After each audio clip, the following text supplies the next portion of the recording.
कहता है कि मलता निकब से अरे सब लेके डब से कथन छोड़ावता नहीं छोड़ता न तब से अरे मलते मलते दिल में हमारा सब थे। भोजपुरी के भाव हो बाबू रे अतनी नाच के आवा हो एक बनी अरे अरे वैशाली वाला रंगमा है छोड़ो वाले हेलो हेलो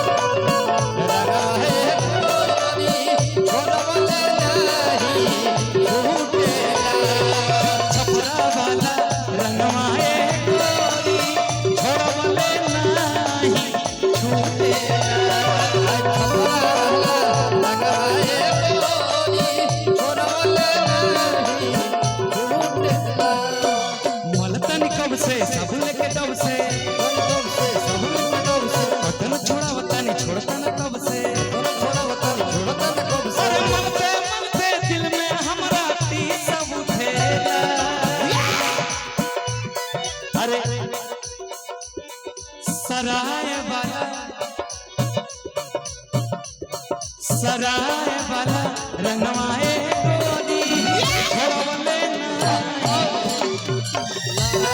अरे खपड़ा रंगवाए गोदी छोड़वले अरे छपड़ा वाला रंगवाए गोदी छोड़वले नहीं छूटे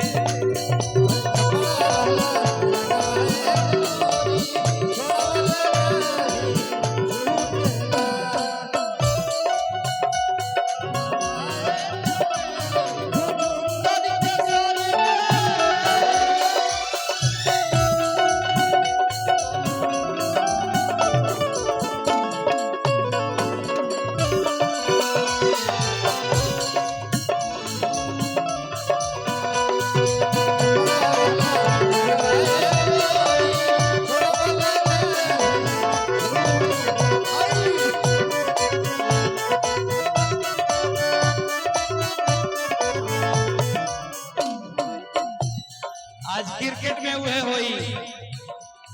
इंडिया के लोग गाई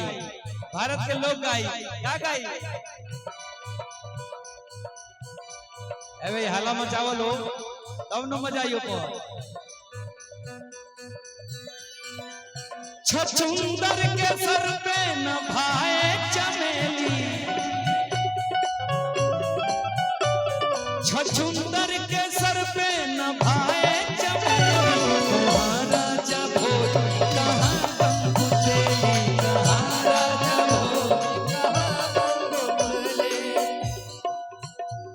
छछुंदर के सर पे न भाए चमेली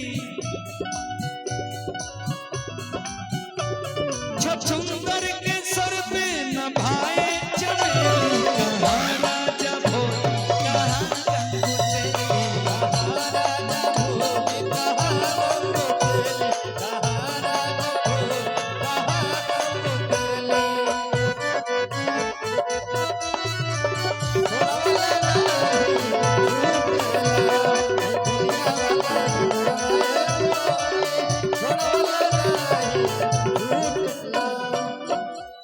ये क्रिकेट देख के हमको एक लाइन अपना गाना याद आ रहा है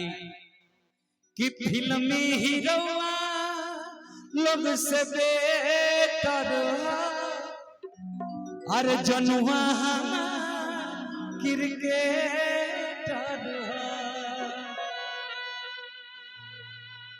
ईशान किशन के कंपटेटर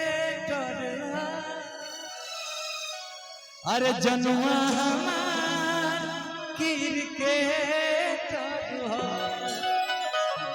आज का होली स्पेशल होगा जब होगा कि जोगी जी धीरे धीरे जोगी जी नदी के तीरे जोगी जी कोई ढूंढे मोंगा कोई ढूंढे मोतिया हम ढूंढे अपने जोगिनिया जोगी जी ढूंढ के ला दो जोगी जी मिला दो हमें मिला दो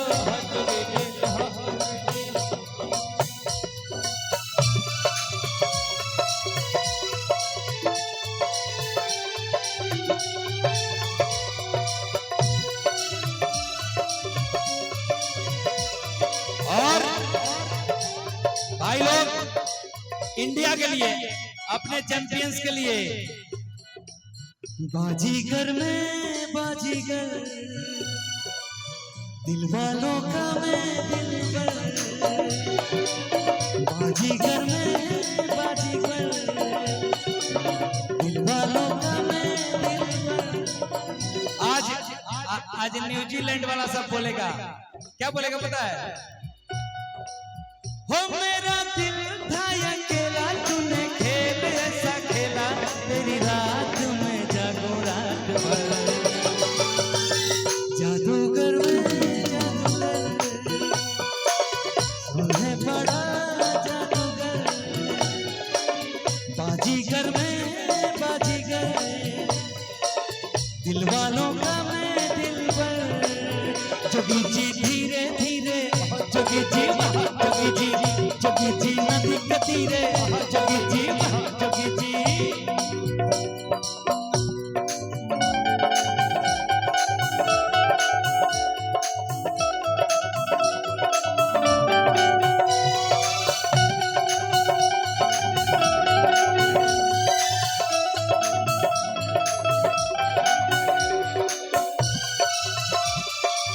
इसके लटपटा रखल बनी का हाथवा नहीं के बैठो तो बजाओ।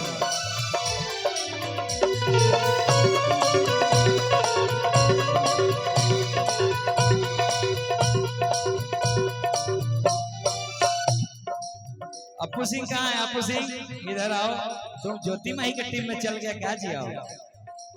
ज्योति माही जब ले गोली है तो बेचारा खड़ा रहो, वो बैठली असर भी है तो इहो बैठ गइल, हमारे लेकर तनी चेला के बड़ा गई, ज्योति सेट कर देली, चल गए हमर चेला, खींच के ले हमें तो माइक ले ले, माइक ले ले,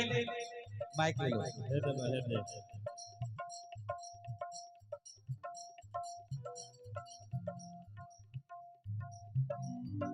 हेलो हेलो, अच्छा प्रॉब्लम